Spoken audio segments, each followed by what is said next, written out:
এই রোগীদের একটা খুব কমন প্রশ্ন থাকে যে স্কোলিওসিস মানেই কি অপারেশন প্রয়োজন।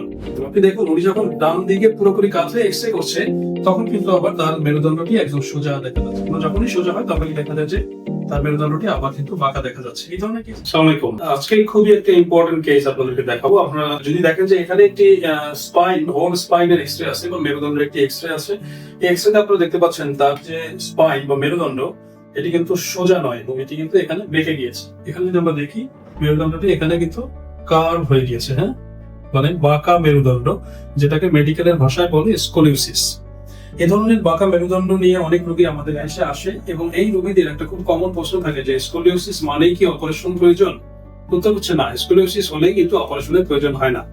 এখানে আমাদের বেশ কিছু মেজারমেন্ট আমরা করি, বেশ কিছু স্পেশাল এক্সরে আমরা করি এবং এই পেশেন্টদেরকে আমরা ইভালুয়েট করি যে আসলে এর অপারেশন প্রয়োজন আছে কিনা। আমরা উক্ত পেশেন্টের বেশ কয়েকটি স্পেশাল এক্সরে করিয়েছি। এখানে যে এক্সরেটি আছে এটি হচ্ছে বেন্ডিং ফিল্ম বা শরীরটাকে একদিকে বেন্ড করে বা বাঁকিয়ে এক্সরে করা। এটি হচ্ছে তার লেফট বেন্ডিং ফিল্ম। পরবর্তীতে আরেকটি এক্সরে আমি আপনাদেরকে দেখাবো।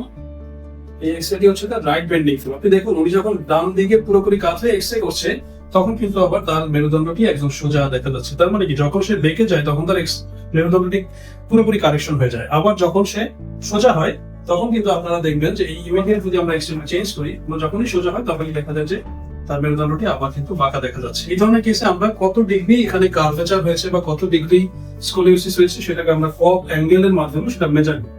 এখানে আমরা উক্ত পেশেন্টের কব অ্যাঙ্গেলটি মেজার করছি এবং এটা হচ্ছে 35 ডিগ্রি, মানে 35 ডিগ্রি কার্ভ। 35 ডিগ্রি কার্ভ হলে আমাদের চিকিৎসা প্ল্যান হচ্ছে আমরা বেল্ট দিয়ে চিকিৎসা করি। যতক্ষণ না পর্যন্ত 40 ডিগ্রি ক্রস না করে এবং যতক্ষণ না পর্যন্ত পেশেন্টের প্রচন্ড পিঠে ব্যথা অথবা পায়ের দিকে ঝিনঝিন অনুভূতি, পায়ের দিকে দুর্বলতা এগুলো না আসে ততক্ষণে অপারেশন প্রয়োজন হয় না। স্কোলিওসিস হলে আপনারা সবসময় এটা মনে করার কোনো কারণ নাই যে অপারেশন লাগবে। স্কোলিওসিসের রোগী হয়তো অনেক ক্ষেত্রে অপারেশন ছাড়া ড্রেসিং বা বেল্টের মাধ্যমে এবং সঠিক নিয়ম কানুনের মাধ্যমে অনেক ক্ষেত্রে রোগী ভালো হয়। তো আশা করি আজকের এই মেসেজটি আপনাদের কাজে লাগবে। আপনারা স্কোলিওসিস হলেই ভয় পাবেন না বা দুশ্চিন্তাগ্রস্ত হয়ে পড়বেন না, বরঞ্চ আপনি এখানে স্পাইন সার্জনের পরামর্শ নেবেন। আমরা এরকম বিভিন্ন রকম এক্সরে, সিটি স্ক্যান বা এমআরআই এর মাধ্যমে পরীক্ষা নিরীক্ষা করে সঠিক যদি কোনো পেশেন্টের স্কোলিওসিস থাকে তার জন্য আমরা সঠিক ডিগ্রি, কত ডিগ্রি কার্ভ সেটা নিরূপণ করে সেই অনুযায়ী আমরা চিকিৎসা দিব এবং তার জীবনযাত্রা কিরকম হবে সেই ধরনের অ্যাডভাইস দিব। ম্যাক্সিমাম রোগী এতে করে সুস্থ হয়ে যাবে। সবাই ভালো থাকুন। স্কোলিওসিসকে ভয় না, স্কোলিওসিসকে জানার চেষ্টা করুন। সবাইকে ধন্যবাদ।